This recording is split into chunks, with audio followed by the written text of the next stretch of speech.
Chris Knoblauch shakes up his roster to get a jolt from his club in a pivotal point in the series. We get you set for Game 4 between the Oilers and the Stars right here on the GCL Diesel Oil Stream pregame show. What's up, everybody? Welcome to the pregame show on EST. Tom Gazzola with you from the satellite studios just outside of Ice District in downtown Edmonton. Zach Decum holding the fort down at EST Global HQ on the city's west side. And then Matt Kassian will be joining us later on for Game Changers as we get set to see if Edmonton can get the equalizer in this series. Down 2-1, having the 2-0 lead in game number 3, blowing it in the second period, going down 3-2, tying it up late in that second period, then coughing it up again, the lead that is, or pardon me, the score to Jason Robertson on a bad goal. Simply put, a bad goal. I'll just say it. It shouldn't have gotten by Stuart Skinner. Good eye by Robertson to find a little crack in the coverage by Skinner, and then some awful defending by the Oilers, and they lose ultimately 4-3 in game number 3. We'll see if the result is different.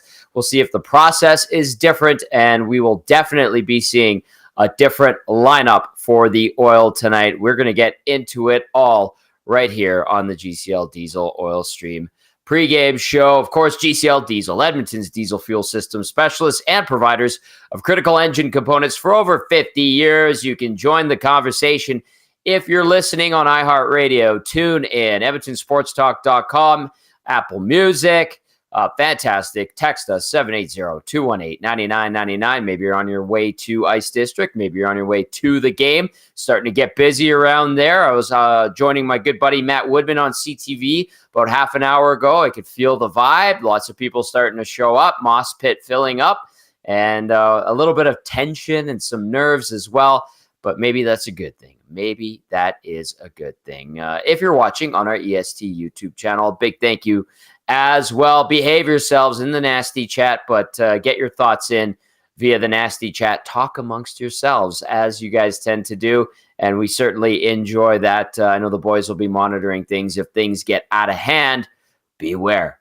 We will put you in YouTube time out, but we hope we don't have to do that. Okay, so the Oilers looking to bounce back. They've been pretty good bouncing back after losses in the playoffs. In general, they are good at bouncing back, and they're looking to continue that trend. Indeed, I will throw out the question of the night to you quickly because I want to get your opinion on this. Derek Van Diest from NHL.com will be joining us in the next 10 minutes to get us up to speed on the Dallas Stars as well. So, question of the night, text us 780-218-9999, and of course, get at us in the nasty chat as well. What is your opinion on having Phillip Broberg, Corey Perry, and Ryan McLeod replace Vinny Desharnais, Warren Foegele, and Sam Carrick tonight? Those are the anticipated changes to the Oilers lineup tonight. It's not confirmed. It's not 100%. We will see during warm-up if that is indeed what happens. Why we are saying to you that is the likely change we see from Chris Knoblauch when it comes to his lineup is because those three guys, Desharnais, Foegele, and Carrick, were out super late after optional morning practice, and when that happens is generally an indicator that they're out. Broberg likely to get into his first bit of action in a couple of months, and at the NHL level, I should say. He has played in the postseason, 10 career playoff games, 9 last season. His numbers not particularly great.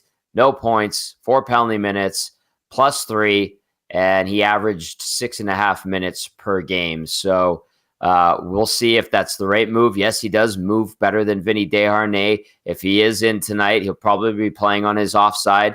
Is that good? I don't know. Is he used to playing on the offside? Yes, he's done it before, and he's done it a bit at the NHL level. So that is likely the scenario. We'll see if it has the desired payoff.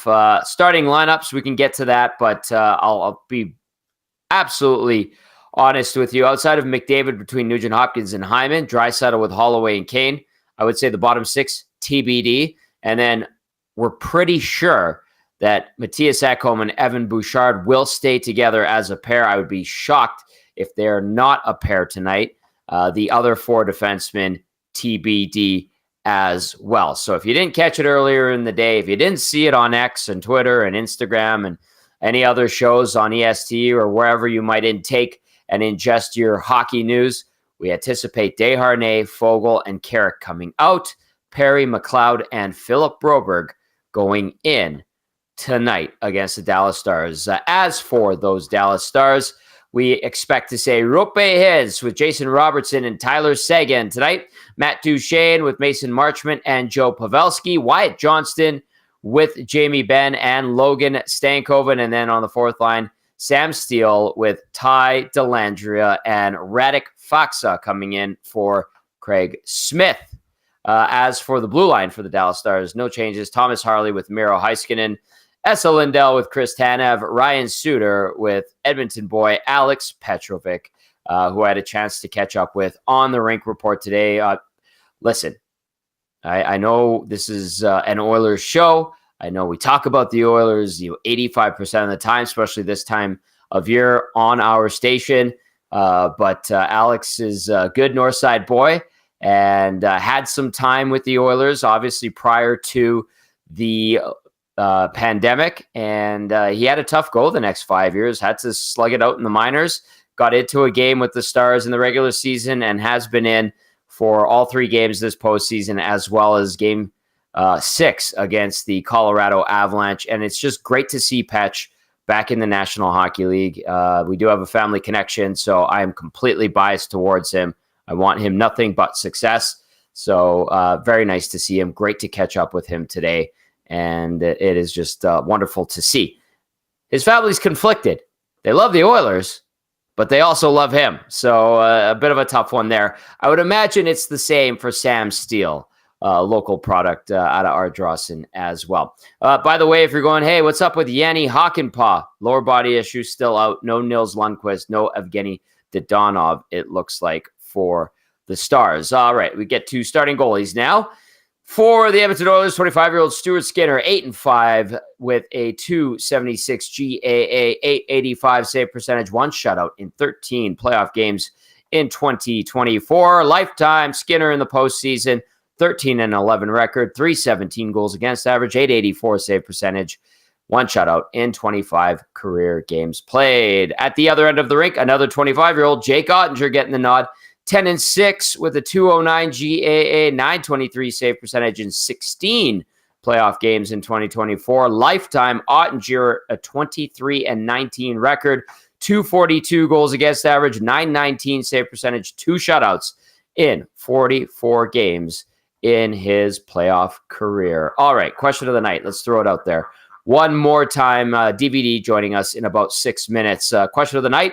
What is your opinion on having Broberg, Perry, and McLeod replace Desharnais, Foegele, and Carrick tonight? We want to hear from you, 780-218-9999, or, of course, via the Nasty Chat if you're watching on our EST YouTube channel. Like, share, subscribe, tell your friends, as we like to remind everyone. Let's get Zach to come on here. He's in for YouTube Trev tonight. YouTube Trev, lucky to get the invite from Dash in the Park, friend of EST, to go to the game. So he's going to enjoy that. Zach Tecum, a good trooper, putting in some work tonight. Always appreciate that. Zach Tecum, how are you feeling going into tonight's game? And what would you say in regard to the question of the night?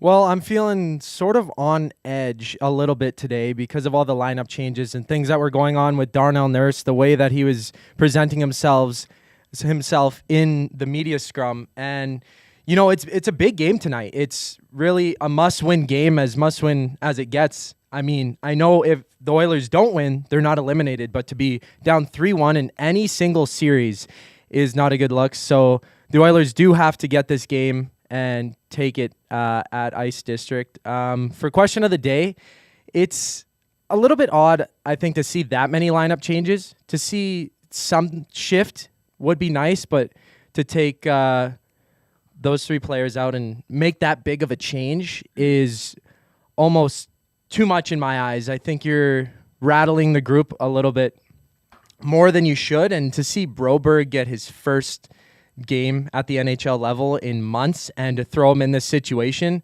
that's pretty stressful, especially from only the small sample sizes that have been seen from him at the National Hockey League level. There's a lot of questions there, and I guess that makes me more nervous for the Oilers coming into the game, just having Broberg and everything around, really, the defense. Desharnais, I know this isn't like solid 100% confirmed, but if Desharnais is out, the question is why. I think he's played fine. He's been solid, and there's other areas that you can point at, like CC has made some plays. Everyone on the back end, including Nurse and down, somebody has made some plays, but I think Desharnais has really solidified his spot, and I don't really see him having a need to be pushed out of the lineup if that change was made. All right, we will confirm if Desharnais, Foegele, and Carrick are indeed out, but they did skate late at optional morning skate for the Oilers today, and that generally is an indicator that they will likely be out. In their place, we could see Corey Perry, we could see Phillip Broberg, and a return of Ryan McLeod. All right, let's go to the inbox, 780-218-9999. Let's start with Bad Billy. Says, hey, boys, win, just win. This is going to be for Kass when he joins us, but he's asking about if you would have taken out Carrick, who seemed to be hitting and pressuring, or Foegele. At least he goes to the tough areas for an aged Perry and McLeod. Bad Billy, I was surprised by those moves. I liked what the bottom six had been doing. I think Connor Brown has been one of their better players lately. Indicative of where the team has been the last couple of games. Absolutely. A testament to Connor Brown sticking with it, playing well. But we'll see if these changes do happen, which we expect them to, if they do have a reward. If Corey Perry can find his game, have that magical moment, which he seems to do when he rises to the occasion in the postseason, we'll see if Ryan McLeod got the reset that he needed. And then the big question, I think, definitely will be Phillip Broberg. You know that the Dallas Stars will be going at him hard, pucks in his corner, being physical with him. He's not an overly physical guy, much to the contrary of what Darnell Nurse had to say. And we'll see if he can handle likely playing on his off side on the back end. Let's go to Norm in a combine. Says, hey, boys, let's go. Tom, top six need to crap or get off the pot. I'm not going to do the expletive. Just my 2 cents. Norm in a combine. Agreed. They need their top six to do something, provide a little more offense. Obviously, the PP needs to be better. 0 for 5 in this series. When they do actually get their opportunities, take advantage. Pucks towards the net. Simplify. Crash and bang in front of Jake Ottinger and see what you can do. All right, let's go to Coach Mike. Says, Oilers get it done tonight. Make it a best of 3 LFG from Coach Mike. All right, Derek Van Diest is going to be joining us shortly. But before we do that, just to set this all up, Darnell Nurse did speak today. He was requested by us as the media, and it was very brief. It was very curt, and I want to get your assessment of it if you haven't already heard it or seen it. Here he is, Darnell Nurse, talking to us, the media. Comes in tonight, but if he does, what have you sort of seen from him and the time that he's been here, the work he's been putting in, being patient? Yeah, really good player. He's ready. Do you have confidence that he can, come? Oh, 100%. Yeah. 100%. Really good player. What is it about his game, Darnell, that you think makes him ready? Can skate, physical, can make plays.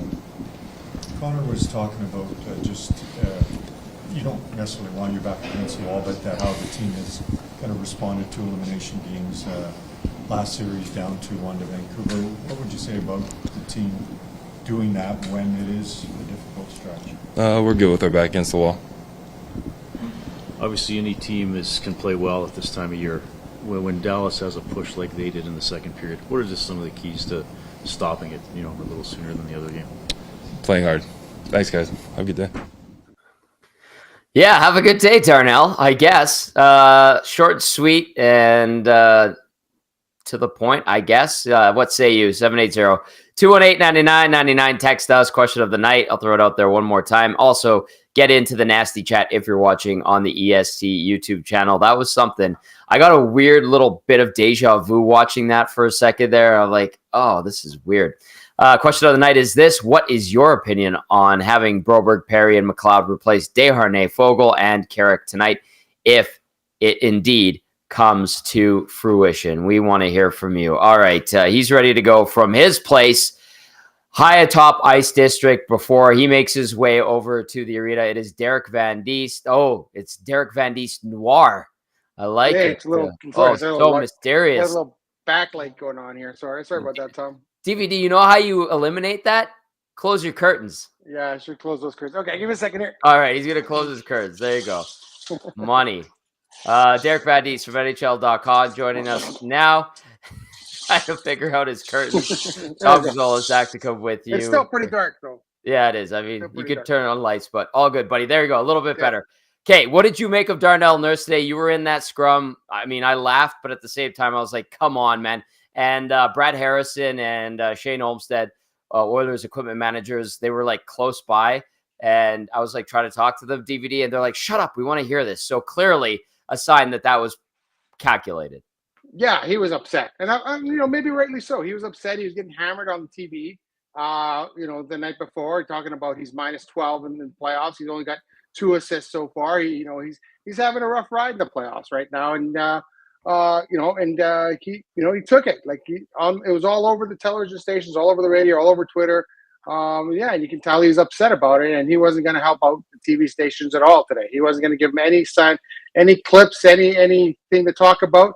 He was going to be, he's just going to be short and sweet, and that's what he was, because he didn't want to help out the television stations at all after, they spent the talk shows ripping into him last night. So I think that was the situation with Darnell Nurse, and it was out of character for him. He's usually pretty engaging. He's usually pretty good when it comes to talking about things. So he's obviously upset. He's probably upset at the way he's played. He's upset at the fact that his team's down 2-1 in the series, so he, and there's a simple solution for this. And I've talked to a couple of guys. If you're upset what people are saying about you, just play better. And then that's the solution. Play better. He hasn't been good enough. He's making a lot of money. He's supposed to be this team's number 1 defenseman. And he's not being that right now. So I think he's just got to go out there and just focus on his game, concentrate on his game, do the things that he does well, and everything else will fall into place. So don't worry about what everyone's saying. Don't worry about what everyone's talking about. Just go out there, play your game, and hopefully everything works out. DVD, if a guy chooses to go the route that Nurse did today, he's counting on himself having a better game, much better performance, but he has to have his best game of the playoffs tonight after doing that, right? There's no ifs, ands, or buts about it. Well, he has to, or else just people are just going to pile on. Like if he does something like that, those clips are going to be shown all over the place, all over North America about, here's Darnell Nurse being a little pouty because, people were critical of him. And then if he doesn't respond, they're just going to pile on. It's going to get worse, not better for Darnell Nurse. And I think obviously the issue is that he's got a big contract. He makes a lot of money on this team, and he's not living up to that contract. And I think he's the first guy to tell you that. But he's got to start, you got to find it within yourself. When you're pushed back against the wall, it's a flight or fight reflex. Like either you come back and you fight or you just run away. And I think he's the type of, he's a fight guy. I mean, he's always been that guy. He's always going to respond. And I think he's going to have a big game today. And I think this is a guy that once he signed that contract, he's always put a lot of pressure on himself to perform. And I think that's the situation right now. When you're not performing, it kind of just keeps going and piling on.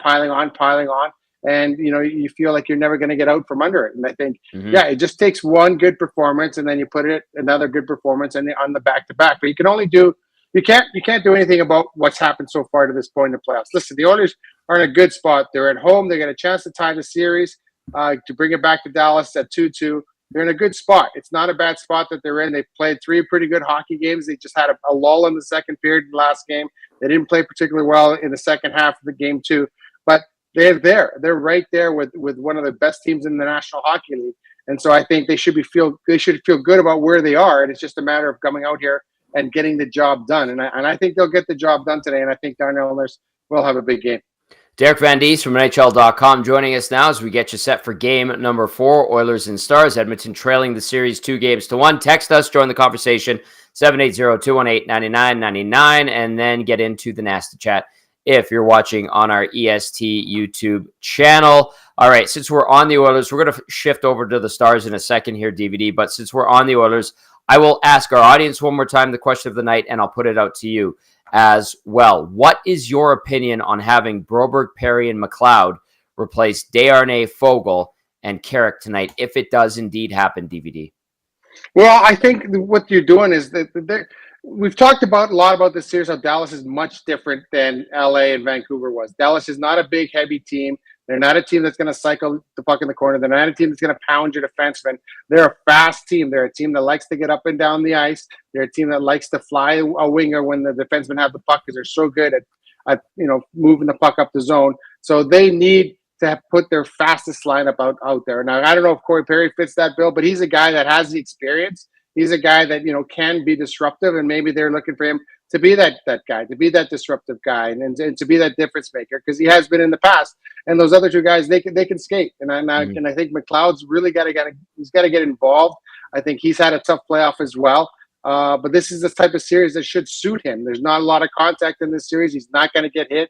He's not going to get pounded. He's going to be able to go to the front of the net. And I think this series, this will suit him.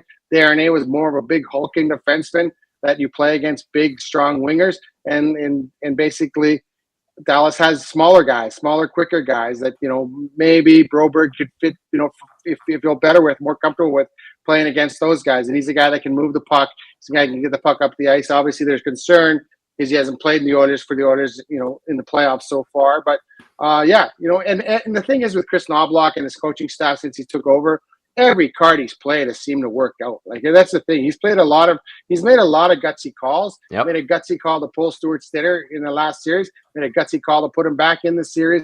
Everything he's done seems to have worked out. It's all calculated. And so, if that trend continues and the Oilers get the win today, they'll be saying another good move by Chris Knobloch. But, yeah, I don't recall a coach ever making 3 changes like that after one game, bringing out 3 guys and putting in 3 fresh guys. Usually change 1 or 2 guys, but not 3. So it'll be interesting how it works out for the Oilers tonight. Yeah, Pete DeBoer was asked about that. He kind of chuckled. He's like, I don't remember ever doing that. Maybe he has. He said he'd have to go and look back at it, but it was kind of funny hearing his reaction and seeing his physical reaction too. He was like, oh, and he kind of smiled and smirked. But yeah, it's interesting. All right, DVD, that game 3, we saw the Oilers build the 2-0 lead, have a very strong first period, out shooting Dallas 10-3. They had it at 13-3 at the end of the period. Then they went back and looked and took a couple of shots away. And then all of a sudden in the second, it was like Edmonton wasn't ready from the response that Dallas was going to throw at them. A lot of that had to do with Roope Hintz and Jason Robertson. So you're in the Dallas Stars room. You're talking to those guys. What's the vibe you're getting from them? And then what did you see from a Dallas perspective that you really liked in game number 3?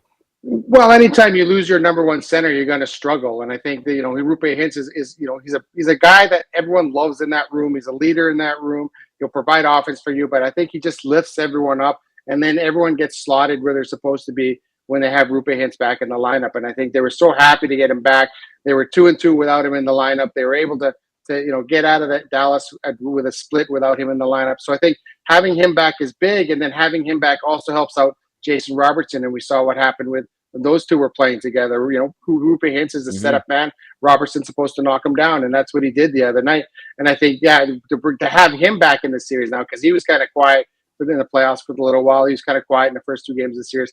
That's a big thing for them. And Dallas feels like, they got to play better. They realize they have to be better in the first period. They have to get off to better starts. They have to start on time. But they feel like they have a very talented club that can skate and play with the Edmonton Oilers. And right now, to be honest, they're getting really good goaltending. They're getting some good bounces. The puck is bouncing for them. There's no question about that. And so hopefully they can continue to ride this. And if they take a 3-1 lead here, I think the series is over. I don't think the Oilers beat these guys 3 times in a row. So this is a massive, massive game for both teams. What are the little things you're noticing from the Stars that they're doing well? Outside of, they get the contributions, obviously, from the big boys last game, but what are some little things that they're really owning the Oilers in those particular departments? Well, I think what they do, they have good sticks. And I think that's the one thing that they're checking with their sticks. And I think that's the thing that the Oilers, they do a good job usually fending people off with the body.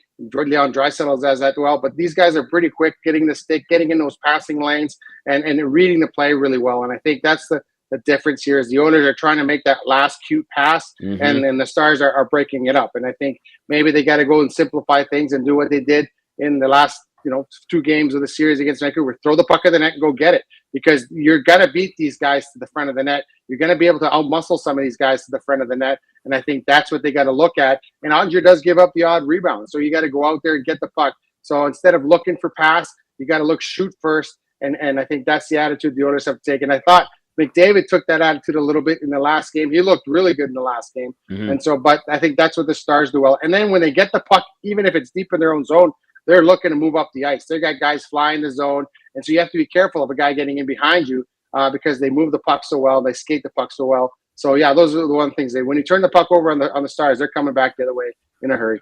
Hey, would you, if you're kind of taking the Dallas Stars perspective on this and assessing what Edmonton is doing here, Chris Knobloch is showing us slightly that he might be doing for tonight with his lineup.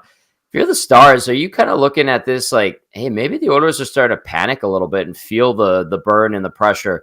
Is that a fair perception, or do you think Dallas doesn't even bother looking at it like that?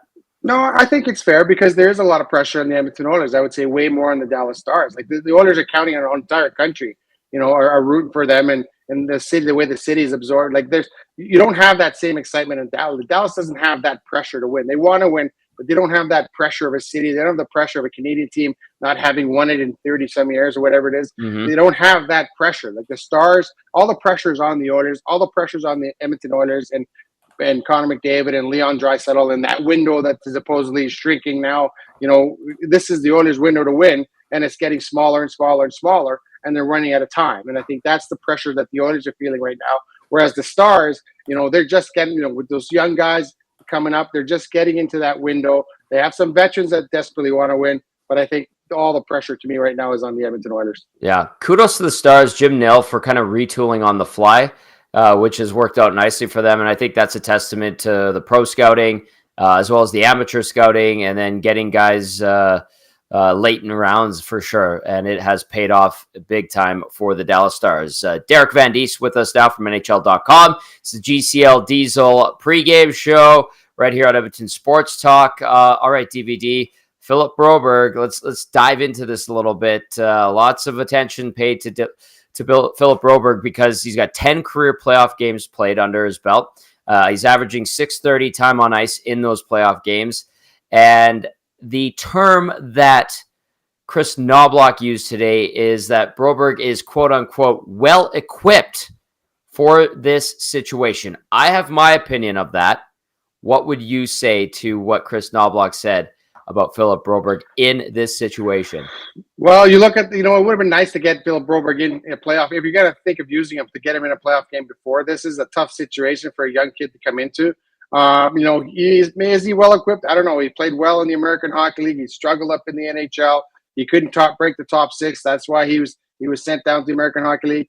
But obviously it's in the player. The experience is going to help him from last year. He's going to jump in here. He knows what playoff hockey is like. But to me, I think you build up to the third round because of just the way the intensity of each series increases. And when you just get thrown in to a third round series, I don't think you'll be prepared. So I don't think you'll play a lot of hockey today. I think they'll go with the 5 guys heavily and they'll spell Broberg in there. I think it's a similar situation where you saw Dylan Holloway come in for one game. He played 3 minutes. That was the 1 year. So it's a tough situation to put a young kid into. Especially since this last playoff game that he did have was a kind of a tough one. So it's a difficult situation for Broberg. Broberg's last 2 NHL games, he's got a 2-game point streak, 2 assists, -1, and he averaged around 17 minutes. He played 17-19 on April 18th against Colorado. He played 16-50 against Arizona the night before. And yes, he does indeed have games played in the postseason, 10 total, 9 last year, and the last one was May 12th against Vegas. Donuts across the board down the stats column outside of 4 penalty minutes and 11 shifts, 6:01 time on ice. You'll recall that game 5 against the Golden Knights, that sequence with his penalty, good call or not, led to them falling apart and letting it slip. DVD, final thoughts from you because I know you need to roll here. Yeah, no, I think it's going to be a good game. It'll be interesting to see what the Oilers provide here.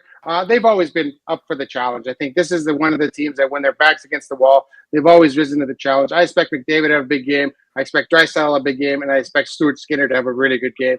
I think those three guys are going to have big games tonight, and I expect the Oilers to tie this series and send it back to Dallas. All right, I expect to see you in the press box, and I expect to have a beer with you after. Talk to you later, DVD. Thanks for doing this tonight, pal. Sounds good. We'll talk to you later. Derek Van Diest from NHLer.com. Big thank you to him for stopping by. He's got to head to the game. Actually, he says he has to write an article before the game starts, so appreciate his time. And he was talking about Edmonton bouncing back after losing. I did have a stat on that. I want to pass it along your way. Edmonton has a 4-1 record following a loss this postseason, has not lost 3 consecutive postseason games since being swept by the Avalanche in the 2022 conference finals. So a little stat there as we had Derek Van Diest from NHL.com join us to give us a little bit of a Dallas perspective, as well as share some of his knowledge and wisdom when it comes to the Oilers side of things. DVD on the Oilers beat for 20 years now. Absolutely tremendous. Check out his work at NHL.com. Western Canadian correspondent. So let's go to the inbox, 780-218-9999. Big Uke getting in there. Says, game day, baby. 28 teams would kill to be in Game 4 of the conference finals with the chance to tie the series. LFG, take it all in stride. Let's have a good time. I do not care who is on the ice. They all have a job to do and need to do it better than Dallas. I've got faith this team can do it, and I'm very excited to crack a 6 o'clocker lager and watch it unfold. Loves it. Jonesy getting in here says, Broberg and his agent have talked a big game about him needing more ice time or trade him. Time to step up and show something. Good point. Let's go to Redbeard. Old Scott Laurie says, let's go, Tommy. On my way to the game with the boy. 6-2 Oil final. Big pushback win. Ooh, manifesting it, Redbeard, taking his boy to his first ever game. That could be a very exciting night, hopefully, for the better. Have fun tonight, Scott. Appreciate the text, as always, my friend. Norman at Combine says, 9.25 mil. Suck it up, princess. Love it. And then Norman at Combine also added, terrible, put him in a pothole crew with a shovel. Doing some actual work. All right, 780-218-9999. If you want to text us and then get into the nasty chat, I'll take a quick peek at the nasty chat. How you guys doing over there on the YouTube side? Hit that thumbs up on your way in. People continue to come in to watch the show. We've got about an hour left. Puck drop just around 6:40 tonight. Some stranger says he thinks that Broberg might surprise us. This one from Tired Draisaitl says, Oilers goalie school equals watching YouTube tutorials in a Tim Hortons parking lot. Oh, Tired Draisaitl. That's funny, but not true. Another one, Ace96 says, imagine the 2 solid D-men Nurse's salary would pay for here. Ouch. Yes. We're going to have lots of conversations whenever Edmonton's season comes to a close. Could it be in the next few days? Perhaps. Could it be longer? Perhaps. Could it be in a couple weeks? A lot of it hinges on tonight. We shall see which Oilers team shows up tonight, and if it sustains a high level of play like it did in the first period and then completely dropped off in the second, had a bad spell, did get the equalizer late in the second, and then gave up the bad one in the third. All right, keep those texts coming at 780-218-9999. It is the GCL Diesel Oil Stream pregame show, live on location at the Satellite Studios. And Matty Kassian about to join us shortly. But before he does, I should remind you that portions of this hour are brought to you by 100.3 The Bear, Edmonton's best rock. Catch Dusty Nielsen with Uke and McCord every weekday morning, and then tune into Jess Jackson on your way home from work every weekday afternoon. Great crew over at The Bear.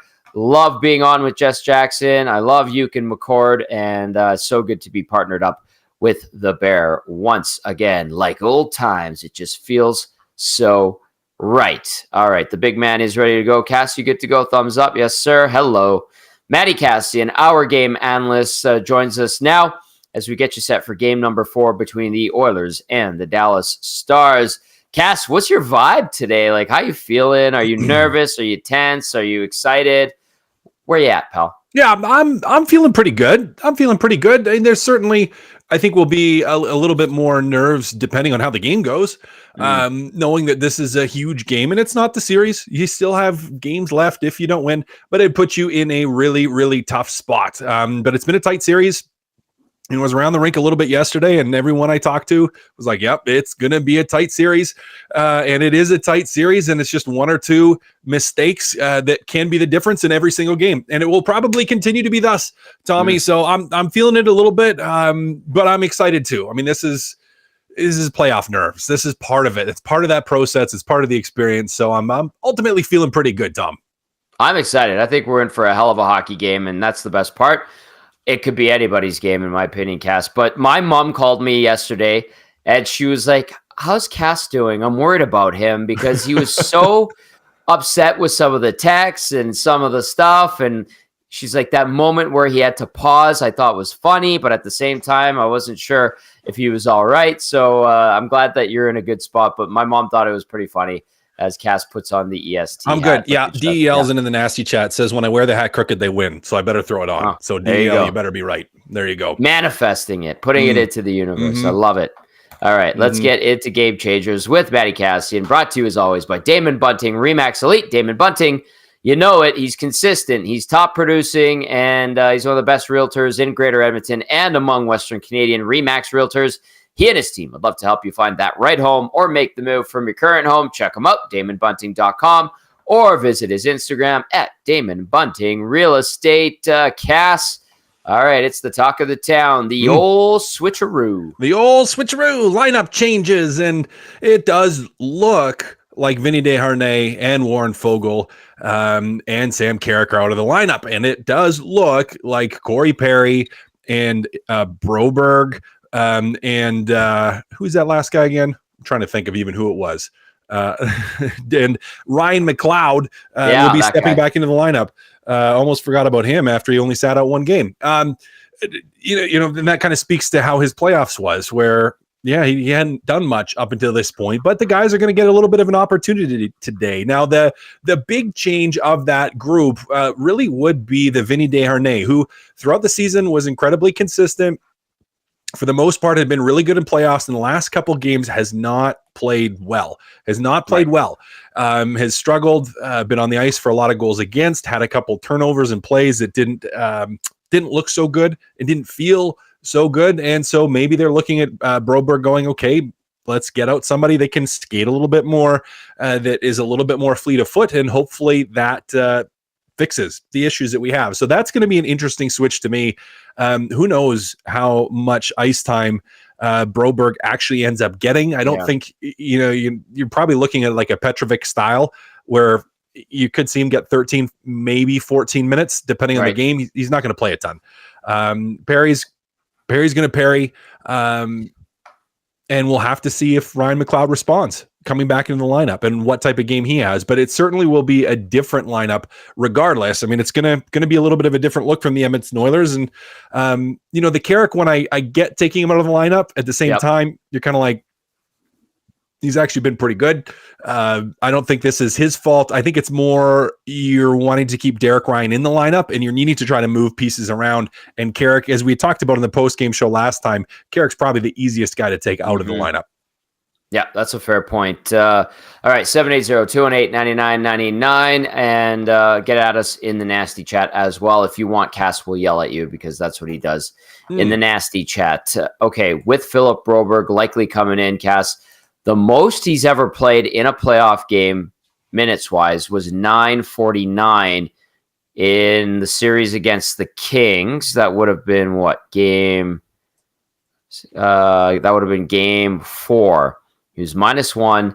He had 15 shifts, and he played 9:49. He played 9:40 against Vegas in his first appearance against the Golden Knights, and then 9:43 in his second last game. So it's not like he's played a ton. And there was a term that Chris Knobloch used when he said it.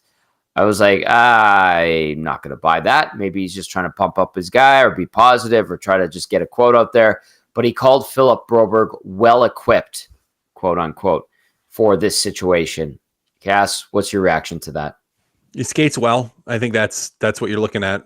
Fast series, he can move.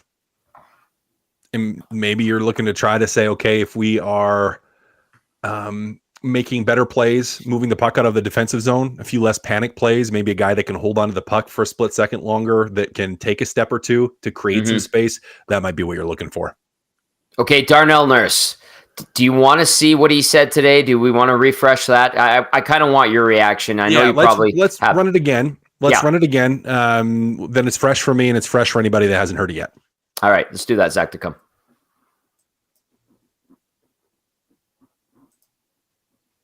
At some point. We'll get there. At some point. Yeah, Zach, to come, you got it there? I know we're throwing a curveball at you. Sorry. Yeah. Which video? I apologize. Darnell Nurse. Darnell Nurse? Yeah, let's go back into the locker room and hear from Darnell Nurse. Sorry about that. Comes in tonight, but if he does, what have you sort of seen from him and the time that he's been here, the work he's been putting in, being patient? Yeah, really good player. He's ready. Do you have confidence that he can, come? Oh, 100%. Yeah. 100%. Really good player. What is it about his game, Darnell, that you think makes him ready? Can skate, physical, can make plays. Connor was talking about you don't necessarily want your back against the wall, but how the team has kind of responded to elimination games. Last series down 2-1 to Vancouver. What would you say about the team doing that when it is a difficult stretch? We're good with our back against the wall. Obviously, any team can play well at this time of year. When Dallas has a push like they did in the second period, what are just some of the keys to stopping it, a little sooner than the other game? Playing hard. Thanks, guys. Have a good day. Okay, demeanor, responses, body language. Go ahead, Kass. I mean, there's a lot there in a small amount of time. Yeah. Well, if we're going to summarize, he's frustrated and grumpy, and let's see what he does. He does something like that, he better have his best game of the postseason, of the season, right? Yep. Like, if you're doing something like that, you better bring it tonight. Yeah. Oh, yeah. I mean, I don't doubt, like, he feels the pressure and feels the heat. And he knows that other players, and McDavid was being asked about his play, Nurse's play, and that the media and but everybody's commenting on it, like, because it hasn't been as good as it needs to be. It hasn't been. If they want to win, he's got to be better because he's a huge integral part of the team. But you react like that. Hey, let's see it. Show it to us. Show it. Show me. Yep. You've shown it now with your body language and your curtness, which I'm fine with if you show it to me again on the ice. Yeah. If he doesn't, though, Kass, if he doesn't, the noise gets louder and the noise gets louder, and there's going to be even harder questions asked. Yep. That's his one, and he better show up. And I know us as media, like, we're not well liked, and that's part of our job as a whole. But, like, if we're playing this game, there is a back and forth. That's your one. Okay, show us, right? And I think that's fair. Yeah.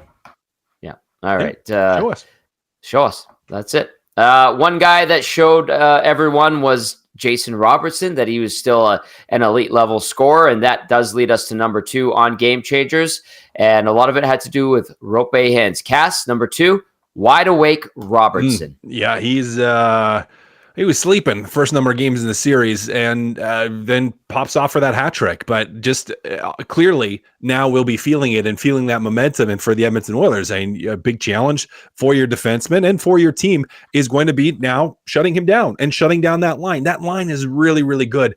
And with Robertson, who is just a natural gifted goal scorer. I mean, we saw it on maybe goals 1, 2, and 3, that he has the capacity to score goals. I mean, his third goal, the capacity to score goals that not very many players can or will even try to from that position.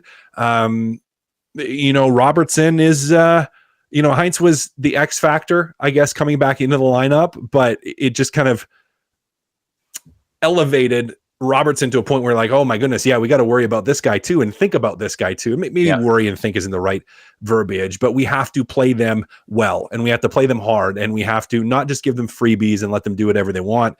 Hey, you have a big assignment again tonight. Whoever the D pairs or whatever the D pairs end up looking like, whoever ends up with Robertson and Hintz in that line, you got to do a good job of shutting them down, and you got to do a good job of finding sticks, of pressuring well, of not getting caught out of position, of anticipating and reading the play instead of being purely reactive. And Tommy, at the end of the day, you limit that line, you do yourself a pretty solid favor in winning a hockey game. Yeah, absolutely. That line did some damage, especially in the second period. Absolutely nail in the coffin of the Oilers, although they had time to get the equalizer in the third period on a clever play by Jason Robertson. After, as what Kass always describes as compounding mistakes, and that was very apparent in the second and third period of last game. All right, it is Game Changers with our game analyst, Matt Kassian. Game Changers, as always, brought to you by Damon Bunting Remax Elite. Number 1 was the old switcheroo. Number 2 was Wide Awake Robertson. Number 3, Kass, PP. We've got one of the best advice I got when we were new parents, my wife and I, was as the kids start to get bigger and they start to talk, they say things that are pretty funny. And the advice was, you're going to forget some of the things they say. So make sure you get a special book and you start writing down the funny things that they say, because you're going to want to look back and remember, and you look back and you're like, you remember they say that, and then you laugh, and they're really cute, really funny things sometimes. So for example, my oldest daughter, when she learned how to count to 10, she never said the number 7. She always said puppy instead of 7. I have no idea why. Still don't know why, but it'd be like, she'd be 1, 2, 3, 4, 5, 6, puppy, 8, 9, 10. Like really, really funny. Okay. One of the other girls, I'm not going to, pick out which one. Yeah. You start doing potty training when they're 2 or 3, and she would always say, when you're talking about going to the potty, and you'd say, there's pee-pee, and then she'd go, there's pee-pee and the poo-poo, the pee-pee and the poo-poo, and the pee-pee is the poo-poo. She would start to say, and we're like, no, honey, they're different. And she'd be like, the pee-pee is the poo-poo, and we'd be like, no, honey, they're different. And anyways, it just ended up being a funny saying that she had over and over and over again. And right now the Oilers seem to have adopted it into their book of tricks. Nicely done. Well, it's true. They have not had success in the power play, which was so integral for their series wins in the first 2 rounds. It just hasn't done much of anything. And I know there haven't been a ton of opportunities. I know there hasn't been a ton of momentum where they've been able just to get out there all the time and really generate and really just build up that steam. But it's almost like it's more important that you're not getting that many chances on the power play. You just have to execute all the more. And it just, Tom, they haven't found a way to get it going. And you're down in a series now. More than ever, you need your power play to get that big goal. And it hasn't yet this series. It has not. It has not done that once this series.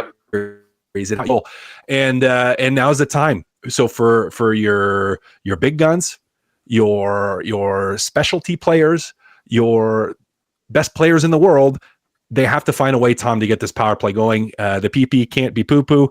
As I would elaborate to my daughter, they are 2 different things. And let's separate them. Let's have a good PP tonight for the Edmonton Oilers.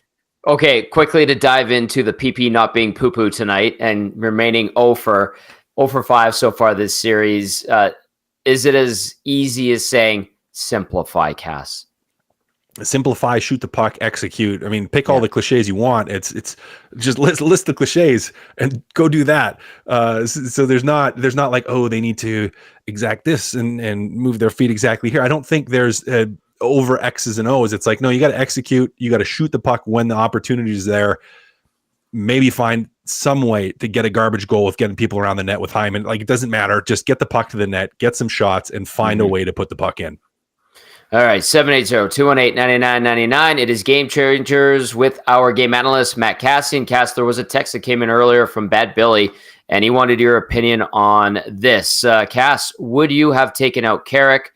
Seemed to be hitting and pressuring, or Foegele? At least he goes into the tough areas for an aged Perry and Ryan McLeod, who has had his struggles this postseason.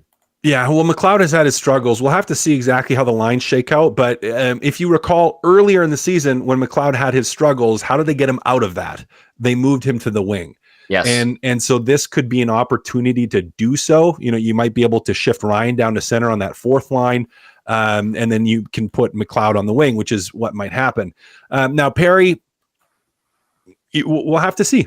Can he bring a pace and a level of play and maybe coming in with some nastiness that's going to benefit them? Well, maybe.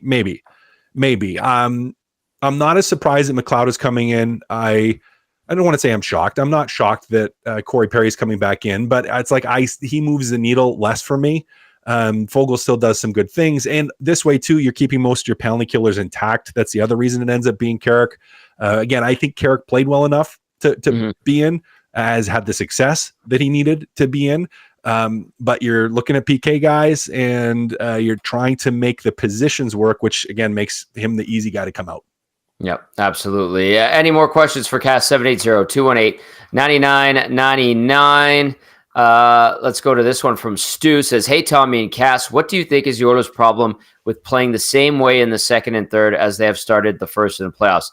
Is it simply Dallas adjusting and playing better after the first, or is a mental issue with this team? This has been a problem dating back a few years now, and it can be baffling as a fan. Also, who do you think replaces 73 on the PK if he sits tonight? Thanks, from Stu. Well, the answer to all the issues you raised is yes. Yes. Yes. Yes. Yes. Yes. It's such a complex thing because it's not just one thing. Like the reason that they have a great first and then all of a sudden they fall apart in the second for a 10 or 15 minute span.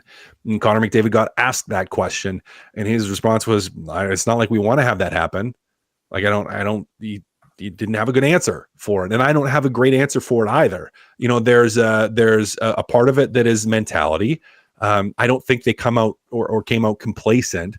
There's part of it that's, well, yes, Dallas makes a push and teams do feel that and teams do push and there is momentum and it's a real thing. And Edmonton just hasn't been able to stop that.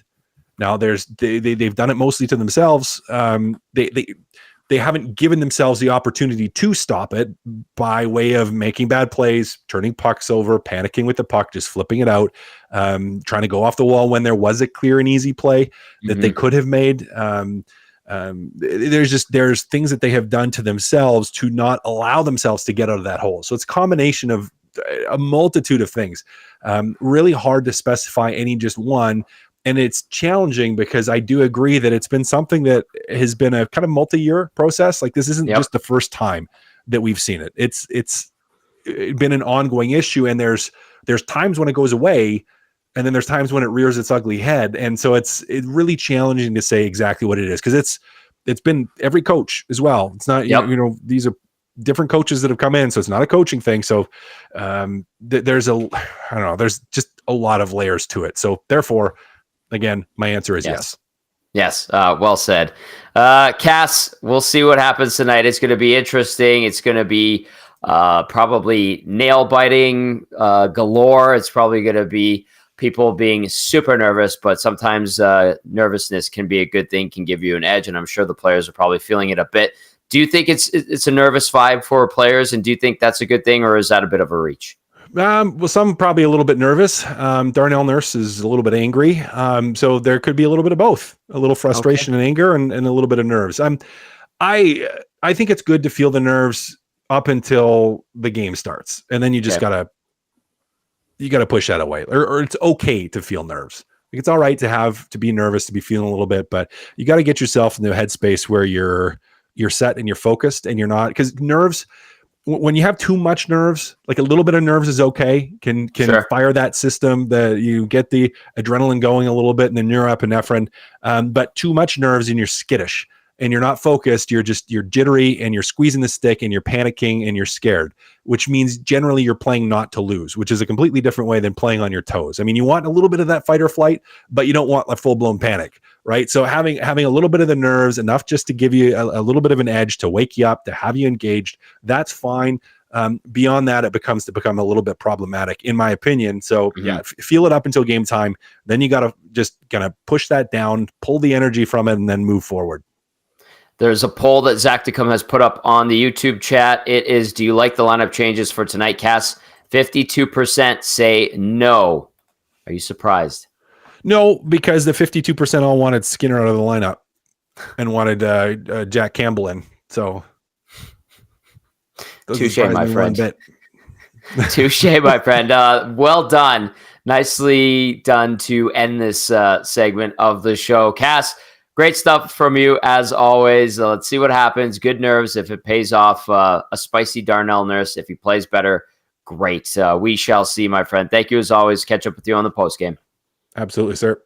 That is Matt Kassian, our game analyst, brought to you as always by Damon Bunting, Remax Elite. If you're looking to buy a home, maybe sell a home, change the type of place you're living in, check out DamonBunting.com or visit his Instagram, Damon Bunting Real Estate. All right, I'm going to read more texts in a little bit. Keep those coming in, 780-218-9999. The question of the night, one more time to everybody watching and listening.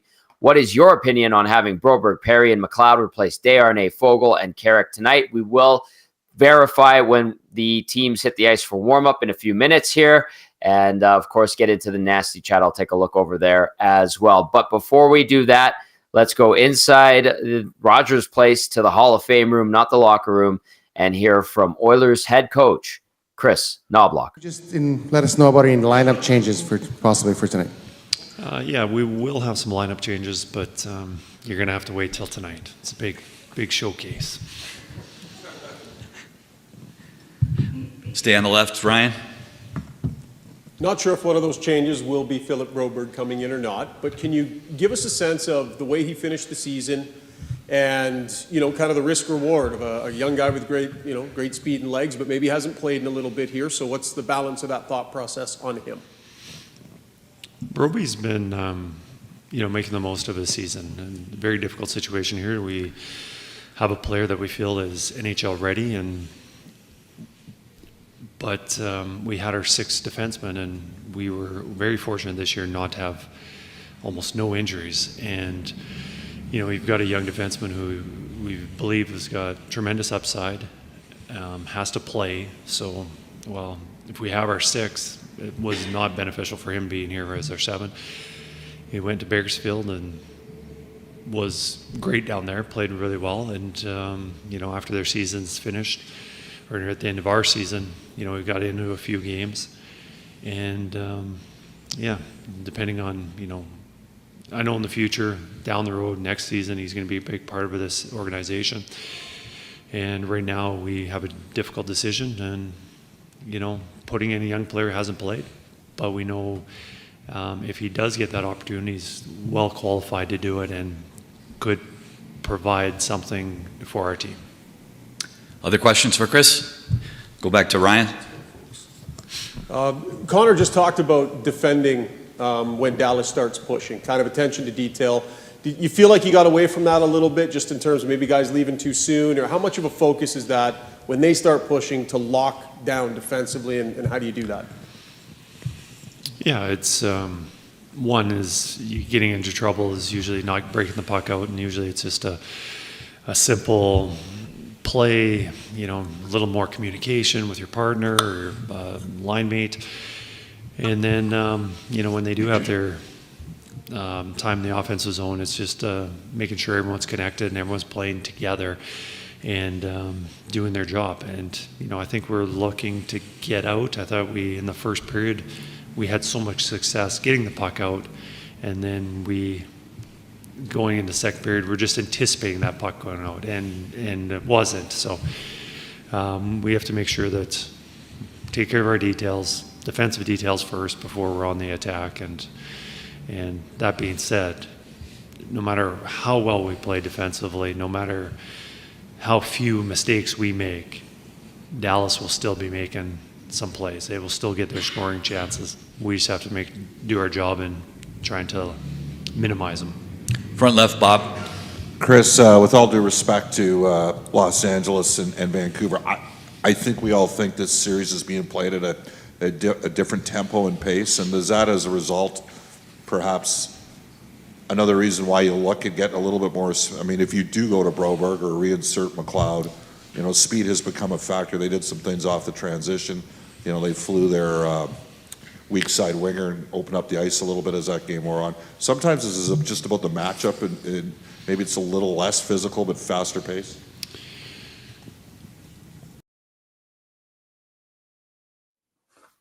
All right, that was Chris Knobloch speaking to the media earlier today and getting us set for Game 4 between the Oilers and the Stars. Let's take a look at the inbox 780-218-9999. Of course, Nasty Chat's doing all right, too. Let's go to Cal in the park. Hello, Cal. Says, hey, guys, no issues with the changes, but losing Desharnais takes away a big part of your penalty kill, does it not? Carrick was winning faceoff, something that others weren't. Need a big night from Perry and McLeod. Let's go to Safety Bob. Says, I just drove up from Calgary, got to our seats.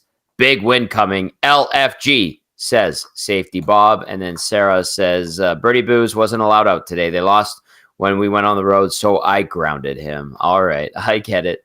Thank you, Sarah. Appreciate the text. Nasty Chat. Let's see what's going on there.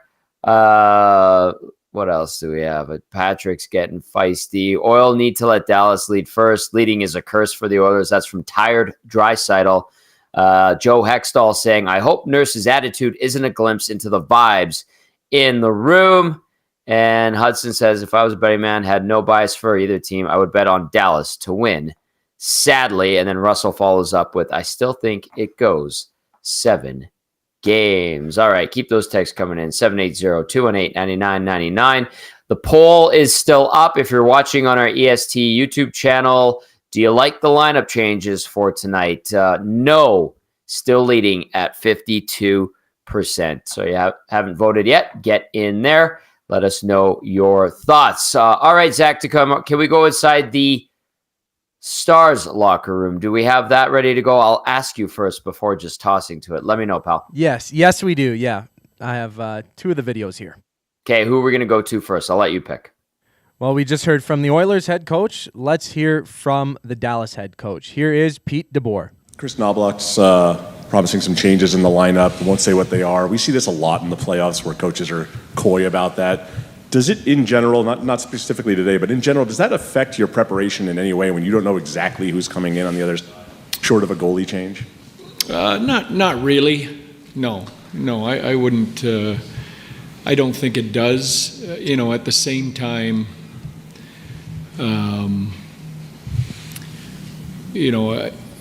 listen, it's an age-old practice, right? I guess the only thing is, every coach is anal about preparation, and, you'd love to have exact lineups on the board when the players arrive at the rink and everyone knowing you're, not wiping names off the board and warm up, things like that. So, but from a practical preparation point of view, it doesn't make a difference. Front left, Mark. You've coached a million big games before. Have you ever gone into one and made 3 healthy scratches in the same game? That's a good question. I don't. Yeah, I'd have to look back at the list, Mark. I don't know. I don't know the answer to that. Center right, Ryan. Hey, Ryan. Hey, Pete. The Oiler power play through the year, when they go through little dry spells, they tend to, there's adjustments. They're pretty good at making little tweaks. Is there any way for you guys to prepare for the idea that there'll probably be some adjustments and tweaks, and how do you prep for that? Yeah, I think, as you develop a book on the other team, I think you try and anticipate what the tweaks might be based on the history and the tape over the entire year, right? You can see, maybe what they've done when they've tweaked in the past, things like that. But, at the end of the day, you're guessing. I think you want to stick to your foundation and the things, the 2 or 3 things that they do really well, and and then if they throw some tweaks in there, then you adjust on the fly. But there is some work at trying to anticipate what they might look to do next. Front left, Mike. Hey, Pete. Any lineup changes you'd like to share? Fax in, Smith out. And then any changes in the first periods of the last 2 games that you've looked at, seen on film, that anything in particular you would like to do differently? Yeah, start on time. I think that's probably the obvious one. Start on time.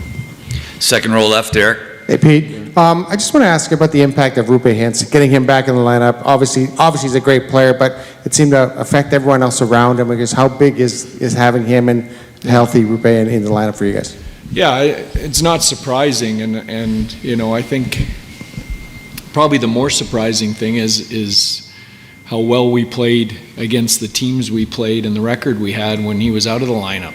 If you take anyone's number one center out of their lineup this time of year, when you're down to the final 8, final 4 teams, it affects all kinds of parts of your game. So, I loved how we weathered that storm, while he was out of the lineup, and obviously, him coming back in changes things for us.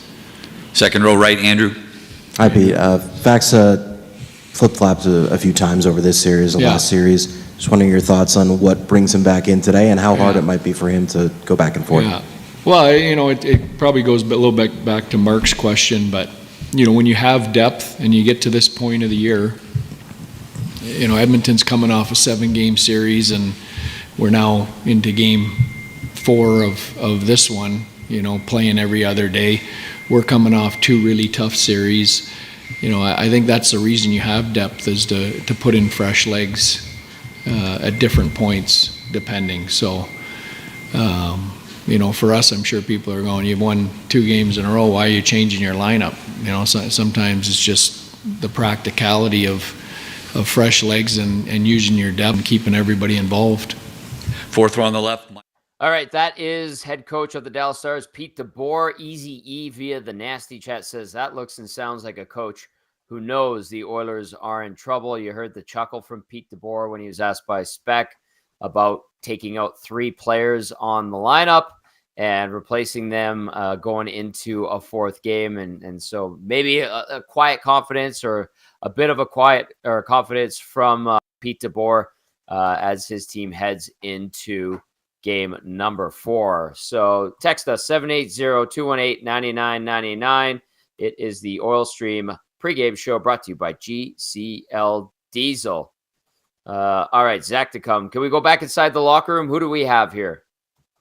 Which side do we want to go to? Stay in the Dallas Stars locker room, or back to the Oilers? Let's go back to the Oilers, pal. Awesome. Okay, let's hear from Captain Connor McDavid and Stuart Skinner. Always done a really good job when faced with going down a couple of games here in this year's playoffs. What is it about that kind of moment, that precipice of getting a little too deep behind that brings that out in you? Group responds well. It's a belief in our room that, we can respond in these situations, and I have no doubt we'll do the same tonight. We'll go fourth row on the right. Connor, the power play, haven't had a lot of opportunity so far in the series, but you are 0 for 5. What have you seen from your power play, and what has Dallas been doing maybe to make it difficult for you? Yeah, they're a good kill. They're aggressive. They're good up ice. They make it hard to get in. And when you do get in, it's tough to get set up and get them settled down. So they're a real good kill, but we got to bear down. We got to be a factor in the series, and yeah. Front left, Mark. I'll give this to whoever wants to handle it. Darnell Nurse has taken a ton of heat here the last 24 hours. His numbers in this series don't show well. Your thoughts on, I guess, how he's played, what the heat he's getting, and what you think he'll get tonight? I'll take that. Nursey, he's a big piece of our room. Plus minus whatever. I know it's a funny stat. But he gives us everything he's got, and he always has for a long time. He's a big, like I said, he's a big part of our room. I would expect him to have a great one tonight. Yeah. Back row on the right. Stu, just on the flip side of the power play being great, the penalty kill has also been perfect throughout this round, as it has been throughout the first 3 rounds. What are you seeing back there from the kill in this series? Yeah, it's been amazing. I think just kind of like what Davo said about the power play, just bearing down. We, sometimes it's not pretty, and sometimes you just got to get in the way of the puck. And we've gotten some huge blocks, a lot of really good face-off play by us. We're able to get the puck out pretty quickly. So it's just everybody. I think everyone's feeling it. Everyone's has a lot of chemistry with each other. So it's been a lot of fun to play that way. Second row left, Derek. Hey, Stu. Stu here. I just wanted a thought on the difference between the Stars, who are a really good rush team, and then maybe the other two teams that kind of cycled the puck and came out of the corner a little bit more. How do you approach the Stars team that they're coming at you and they're coming at you with numbers? Yeah, it's been a lot of fun. It's been a great challenge for, I think, the whole team in general. Like what you said, they're on the rush. They're a very dangerous team. They got a lot of speed, a lot of great players that can shoot, a lot of great players that can make some really smart plays. So it's a great challenge for all of us. I think in the room we've done a fantastic job. I'm not too sure exactly what the numbers say, but I know in our standpoint, like, defending on the rush has been very, very good. So it's been great, and they're going to keep on coming.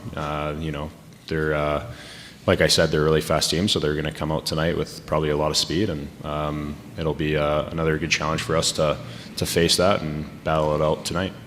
Third row left, Daniel. Stu, Connor was asked earlier about the team's ability to kind of bounce back. Your numbers are pretty good when after losses and bouncing back too. Where does that come from, and how important is that now, especially kind of given what happened earlier in the Vancouver series? Yeah. To answer your question, I think it comes from a lot of times where I didn't do it. I think going through different types of experiences and your whole hockey career shows you a lot about who you are and what you need to do in order to obviously get better. And I think being able to bounce back from games, like we said, the whole team does it. But for myself individually, I think it's something that I've really focused on. And it's obviously a huge part of the game. You always need to have bounce back games. It's really important to come back out and not caring about what happened the night before, and just focusing on the present moment. So I know that's what the whole team's going to do tonight. Back to Ryan on the left. All right, that was Stuart Skinner and Connor McDavid speaking following morning skate. We have lines for you now that the three players look like they are confirmed to be in. Here's what Stauffer has for us. The three players we're talking about are the guys that are expected to play, and that would be, of course, Phillip Broberg and Corey Perry, as well as Ryan McLeod, who had been out, at least certainly last game, and Broberg hasn't played since April 18th in the NHL, and Perry missed a chunk of games, while McLeod missed the one game. So here are the lines that Staff has put out from warm-up at Rogers Place. McDavid between Nugent Hopkins and Hyman. Draisaitl centering McLeod and Perry. That's an interesting line. Adam Henrique between Evander Kane and Dylan Holloway. Derek Ryan with Matthias Janmark and Connor Brown. Sam Carrick is taking warm-up. On defense, Ekholm with Bouchard. No change there. Nurse with Kulak on the right side. Broberg with Ceci. Desharnais also taking warm-up. Stu Skinner, obviously, your starter. So what say you? 780-218-9999. This is your lineup, it looks like, for the Oilers. At least this is what they're doing in warm-up. McDavid with Nugent Hopkins and Hyman, so no change there. Draisaitl between McLeod and Perry. Draisaitl flanked by two guys who have not played or did not play last game. Perry, a handful of games now, hasn't played since later into the round against Vancouver. Adam Henrique, who just made his return to action, scored a goal in Game 3, has Kane and Holloway on his wings.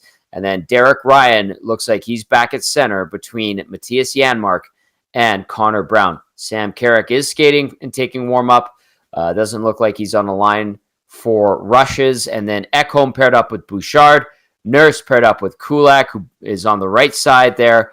Broberg staying on his left side, it looks like, strong side, with Cody Ceci on that pairing. And then Vinny Desharnais on the ice, not part of a pair. Stu Skinner, obviously, your starter in net. Let us know your thoughts. 780-218-9999. Let's get to the nasty chat as well as the inbox. This one says Broberg and Ceci will get about 8 minutes. That's from Jadani. Easy E says, what are those lines? I say they're cooked. James says McLeod has looked good in 29's wings earlier in the year. And Tired Drysettle says, what do we think of these lines? Dead silence. Jadani does like the Henrique line. Jayanon says, yikes, if this is a quote-unquote must-win, these are the changes you make? Wow. All right. Ace96 saying maybe CC will come up with a Hattie. He's due. Has never had one before. All right. 780-218-9999. Jay Anon saying Broberg's going to get exposed and Perry's going to take penalties for being too slow. What do you think, Zacticum? What do you think of those lines? McDavid with Nugent Hopkins and Hyman. Draisaitl with McLeod and Perry. Henrique with Kane and Holloway. Ryan between Janmark and Brown. Paired up on D, Ekholm with Bouchard. Nurse with Kulak on the right side. Broberg with CC. Zacticum, I'll let you take a crack at it. Jeez, I mean, I don't know. Like, I almost agree with everybody saying it's too many changes. I don't see why a lot of these changes are happening, and even Pete DeVore was like, man, like I don't even know the last time that I changed, like made 3 healthy scratches. I don't know, you're scratching and clawing and picking at straws is what it feels like for Chris Knobloch. I mean, he's kind of throwing it in the blender, trying to make it a different look, but I don't know if really any of those changes are going to help. Seeing Perry in is good to add a little bit of grit, and it's just, I don't know. I'm certainly confused. That's about all I can say. I'm really confused about the lineup changes. I think you should have just rolled it back, but hey, I'm not an NHL coach, and it's going to be interesting to see, regardless of what happens. I'm just sort of flustered. I'm at a loss for words. All right, let's go to Smitty the Welder saying he doesn't like the fourth line. If you haven't caught it yet, this is from Stoff. The fourth line is Janmark and Brown with Ryan at center. I'm just looking at these lines. The top line, okay, we know that they need to be better, execute better, and they're capable of it. McDavid, Nugent Hopkins, and Hyman. Draisaitl with McLeod and Perry. Kudos to the coaching staff for moving McLeod to the wing. He can help Draisaitl take faceoffs, I suppose, on that line, because Draisaitl's had his struggles. He's got the banged up finger. Perry, maybe he keeps up with those two. Maybe he provides a little sandpaper. Maybe they simplify their game and try to get pucks to the net, like Corey Perry go and dig and sniff around for some rebounds. Maybe. And then Henrique with Kane and Holloway. Henrique looked good in his return. Okay, I'll give him that. Kane has been hit or miss the last few games. Holloway had a nice little run going, and it seems to have petered out a bit.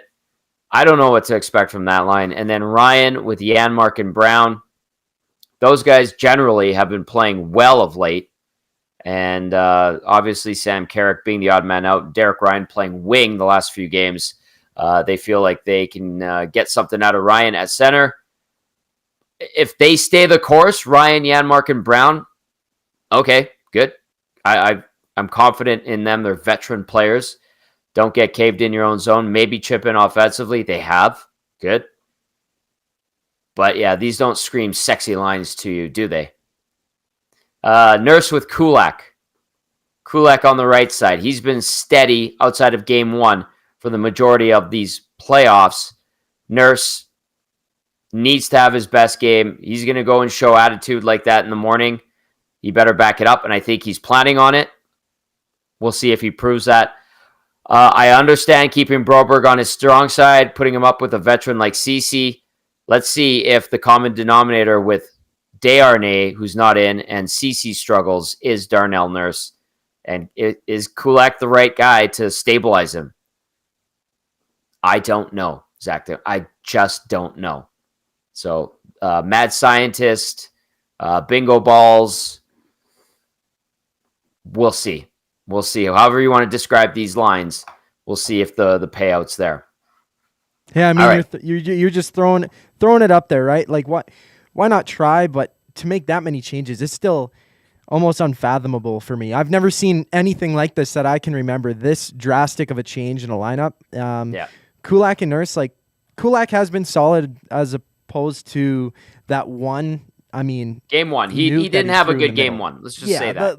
That's it. That's about all that I've noticed negatively from his play. And to throw him with Nurse, sure, force him to play the right side, something might come from that. Broberg brings speed, and if he can find it at the NHL level tonight somehow in this pressure situation and shine when the lights are the brightest, maybe you get something from that. Maybe you do. I mean, Holloway was put in the lineup, and he's been playing great. He's been playing great during the playoffs, so maybe you try and replicate that on the back end with Broberg. It's still just almost alarming to see this many changes, though. Like McLeod on the wing, that's where you want him to play. You've mentioned that. He's got that speed on the wing, and to throw him with Draisaitl, who's been, frankly, in my opinion, the Oilers' best players this playoff run, with Perry, who's slow on that side. It's strange still. Like, I can't believe that I'm looking at this. I'm almost pinching myself to like it's a nightmare almost. It's I think not a lot pretty. of people are scratching their heads right now, Zach, to come. I'll say that. Let's go to the inbox, and I'm actually looking at the nasty chat. I'm laughing. I think it's Sniffer's Row that says that Tom has a Stampeders tattoo on one pec and a Flames tattoo on the other. You have just crossed the line, sir. You have just crossed the line. All right, let's go to the inbox. More serious note here. Big Uke says, these lines are definitely a wild look, but also Dallas will have no clue how to match up. If these guys cannot handle a lineup change, then there is a different conversation to have. Also guarantee these lines aren't the same upon the ending of the game, maybe not even the first period. Oilers coaches are known for not sticking to it. Rob says, I like it. Let's get crazy. Rob from LA. I'm thinking of Michael Keaton, Batman, saying, you want to get nuts? Let's get nuts. Big Dave says, if this works, the coach will look like a genius. If it doesn't, then he'll be showing his rookie coach stripes. Big balls on this coach. All right, 780-218-9999. A couple minutes before we wrap up. Oilers, Stars, Game 4. How you feeling? New lines. We'll see how this goes for the Edmonton Oilers. As for the Dallas Stars, just the one change lineup-wise for them. They're getting Radek Faksa in for Craig Smith, and this is what we're going to see from Dallas tonight. It will be Roope Hintz with Jason Robertson and Tyler Seguin. No surprise. Matt Duchene with Mason Marchment and Joe Pavelski. Wyatt Johnson between Jamie Benn and Logan Stankov, and then Sam Steele with Ty Dellandrea and Faksa, who I just mentioned earlier, swapping in for Craig Smith. Thomas Harley paired up with Miro Heiskanen, Esa Lindell with Chris Tanev, Ryan Suter with the pride of the North Side, Alex Petrovic on the third pairing for the Stars. Your starting goalie, Stuart Skinner for the Oil, 8-5, 276 GAA, 885 save percentage, one shutout in 13 playoff games in 2024. At the other end, another 25-year-old Jake Ottinger, 10-6, 209 GAA, 923 save percentage in 16 playoff games. So there are your starting lineups and your starting netminders. We're going to wind things down one last time. The Oilers lines for tonight. McDavid between Nugent Hopkins and Hyman. Draisaitl with McLeod on the wing and Perry on the other wing. Henrique centering Kane and Holloway. Derek Ryan with Matthias Janmark and Connor Brown on defense. Ekholm with Bouchard. Nurse with Brett Kulak on the right side. Broberg in with Ceci on the right side. Stu Skinner between the pipes. That's going to do it for the GCL Diesel Oil Stream pregame show right here on Edmonton Sports Talk. Big thank you to Derek Van Diest from NHL.com for hopping on. And thank you to everyone who watched, listened, and thumbs up, like, share, subscribe, tell your friends about EST. All right, that's it for the pregame show. For Zach DeCum and Matt Kassian, I'm Tom Gazzola saying enjoy Game 4. We'll see what happens. See you on the postgame show. Ciao for now.